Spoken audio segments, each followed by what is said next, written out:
दीपावली की सभी को बहुत बहुत शुभकामना।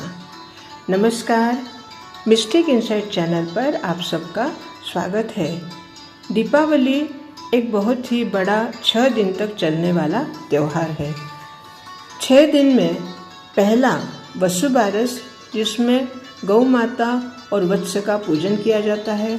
धनत्रयोदशी, जो भगवान धन्वंतरी का पूजन होता है, जो हमारे आरोग्य के देवता हैं।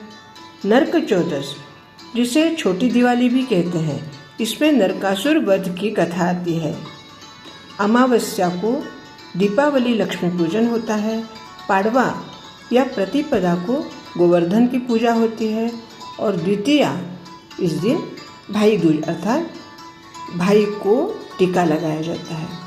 तो दीपावली के इन 6 दिन के पर्व में कार्तिक अमावस्या को लक्ष्मी पूजन के नाम से इसे मनाते हैं।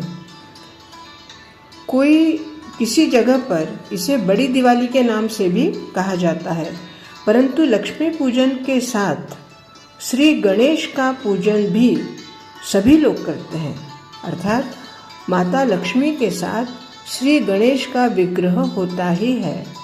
आज इसी विषय पर बात करते हैं। दीपावली पर क्यों होता है माता लक्ष्मी के साथ श्री गणेश का पूजन? दीपावली का त्यौहार दीपमाला लगाकर श्री महालक्ष्मी का पूजन किया जाता है, आवाहन किया जाता है, भोग लगाया जाता है, परंतु साथ में श्री गणेश का भी पूजन किया जाता है। अब महालक्ष्मी के साथ श्री गणेश क्यों होते हैं? आज इसी संदर्भ में पौराणिक कथा क्या कहती है, यह हम समझेंगे। दीपावली का पर्व वैसे तो लक्ष्मी का पर्व माना जाता है, और ऐसा विशेषकर क्योंकि अमावस्या, जो कि अत्यंत सबसे गहरी रात होती है, अंधेरी, और उस समय दीप लगाकर दीप से घर को रोशन करके और लक्ष्मी का पूजन किया जाता है। लेकिन यह एक ऐसा त्यौहार है जिसमें आदिदेव भगवान श्री गणेश का विशेष महत्व है। इस तरह का महत्व श्री गणेश जी को किसी और त्यौहार पर नहीं होता। वैसे किसी भी पूजन में सबसे पहले श्री गणेश का ही आवाहन किया जाता है, उनके पूजन के बाद ही अन्य कोई पूजन किया जाता है, परंतु साथ में माता लक्ष्मी के साथ गणेश जी का पूजन विशेष महत्व रखता है। कार्तिक अमावस्या के पर्व की रात्रि का स्वरूप अद्भुत सुंदरता लिए हुए होता है। इसके अलावा एक अति शुभ मुहूर्त के तौर पर भी इसे देखा जाता है। हर घर को माता के स्वागत के लिए सजाकर दीपों से रोशन किया जाता है।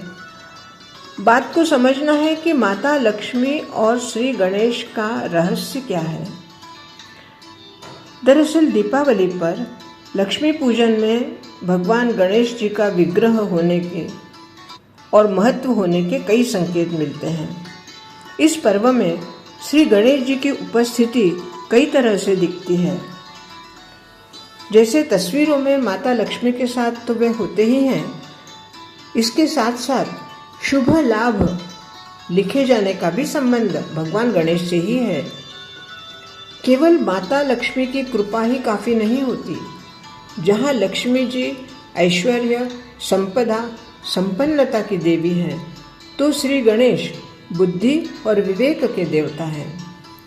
लक्ष्मी जी के बारे में कहा जाता है कि वे चंचल हैं, एक स्थान पर नहीं रहती, यानी कि उनकी कृपा से केवल धन संपदा मिल भी जाए तो वह काफ़ी नहीं है। गणेश जी की कृपा भी आवश्यक है। माता लक्ष्मी के कृपा से मिले हुए धन को संभालने के लिए बुद्धि विवेक की भी आवश्यकता होती है। बिना बुद्धि विवेक के लक्ष्मी से प्राप्त हुए धन को संभालना कठिन है। इसलिए लक्ष्मी जी के साथ गणेश जी के पूजन का भी विधान है। यह भी कहा जाता है कि जब लक्ष्मी की कृपा से धन संपदा आती है तो धन की चक्काचौंध में व्यक्ति अपना विवेक खो देता है। तभी लक्ष्मी जी के साथ गणेश जी का पूजन करके बुद्धि को स्थिर रखे रहने की प्रार्थना की जाती है। दीपावली के इस त्योहार को सत्ययुग और त्रेतायुग दोनों में ही यह सम्मिलित दिखाई देता है। सत्ययुग में समुद्र मंथन से माता लक्ष्मी प्रकट हुई थी, इसलिए लक्ष्मी जी का पूजन होता है। और भगवान श्री राम त्रेता युग में इसी दिन अयोध्या लौटे थे, तो अयोध्या वासियों ने घर पर दीपमाला लगाकर उनका स्वागत किया था, इसलिए इसका नाम दीपावली है। दीपावली पर सभी माता लक्ष्मी के साथ श्री गणेश का जो पूजन करते हैं, लेकिन कुछ ही लोगों को पता है कि माता लक्ष्मी के साथ श्री गणेश का क्या संबंध है, उनकी पूजा क्यों की जाती है। उनके साथ रिद्धि सिद्धि भी होती है, लाभ शुभ भी होते हैं। साथ ही दिवाली के पूजन में ये सारे चिन्ह, ये सारे अक्षर, ये सारे शब्द, यह सब श्री गणेश जी के परिवार से है। अर्थात सिर्फ गणेश जी का विग्रह ही नहीं, अपितु उनके अन्य परिवार के सदस्य भी शब्दों के रूप में वहाँ होते हैं। अब देखते हैं माता लक्ष्मी और गणेश का आपस में रिश्ता क्या है। 18 पुराणों में से महापुराण में वर्णित कथाओं के अनुसार विघ्नहर्ता श्री गणेश माता लक्ष्मी के दत्तक पुत्र हैं। एक बार भगवान विष्णु ने माता से कहा, भले ही पूरा संसार आपकी पूजा पाठ करता है और आपसे प्राप्त करने के लिए हमेशा व्याकुल रहता है, परंतु आपके साथ पुत्र ना होने से कहीं न कहीं यह अपूर्णता दृष्टिगोचर होती है। महाविष्णु के इस कहने के बाद माता लक्ष्मी ने पार्वती से भी यह बात कही। माता लक्ष्मी को इस बात से बहुत दुख हुआ था। माता लक्ष्मी का कोई भी पुत्र न होने से उन्हें दुखी होता देखकर माता पार्वती ने अपने पुत्र गणेश को उनकी गोद में बिठा दिया। तभी से भगवान गणेश माता लक्ष्मी जी के दत्तक पुत्र कहे जाने लगे।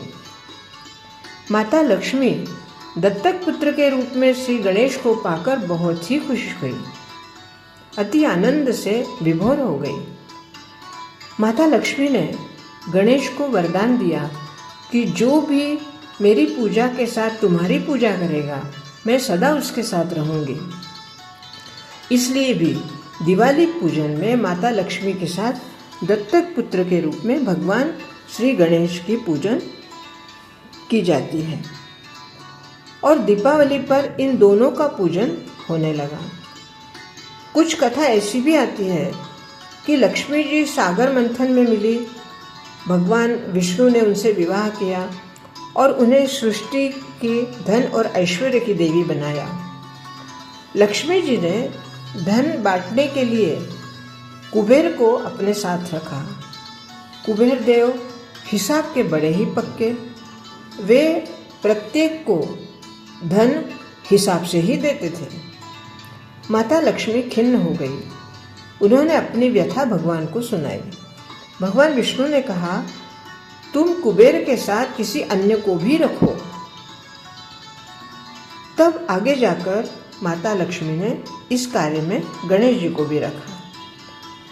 अब एक और बात इसी में से सामने आती है कि जब दिवाली आती है, अर्थात कार्तिक अमावस्या, तो भगवान विष्णु राजा बलि के निवास पर पाताल लोक में रहते हैं। तब माँ लक्ष्मी को पृथ्वी पर भ्रमण करने के लिए उनके साथ वे अपने मानस पुत्र गणेश को साथ लेके आती है। इसलिए दिवाली को लक्ष्मी के साथ गणेश की पूजा होती है। अब गणेश जी को लोगों के सौभाग्य के रूप में उनके विघ्न और रुकावट को दूर करने के लिए धन आगमन के द्वार खोलने लगते हैं। गणेश जी की भक्तों के प्रति ममता और कृपा देखकर माँ लक्ष्मी जी ने अपने मानस पुत्र गणेश को एक और आशीर्वाद दिया कि जहाँ वे अर्थात लक्ष्मी माता अपने पति नारायण के संग नहीं जा सकती, वहाँ उनका दत्तक पुत्र श्री गणेश उनके साथ हमेशा रहेंगे। और इस तरह माता लक्ष्मी के साथ श्री गणेश का पूजन भी होने लगा। एक बार फिर से आप सभी को दीपावली की बहुत बहुत शुभकामनाएं। माता लक्ष्मी की कृपा आप पर बनी रहे और भगवान श्री गणेश की कृपा आप पर बुद्धि और विवेक के रूप में बनी रहे। बहुत बहुत धन्यवाद। नमस्कार।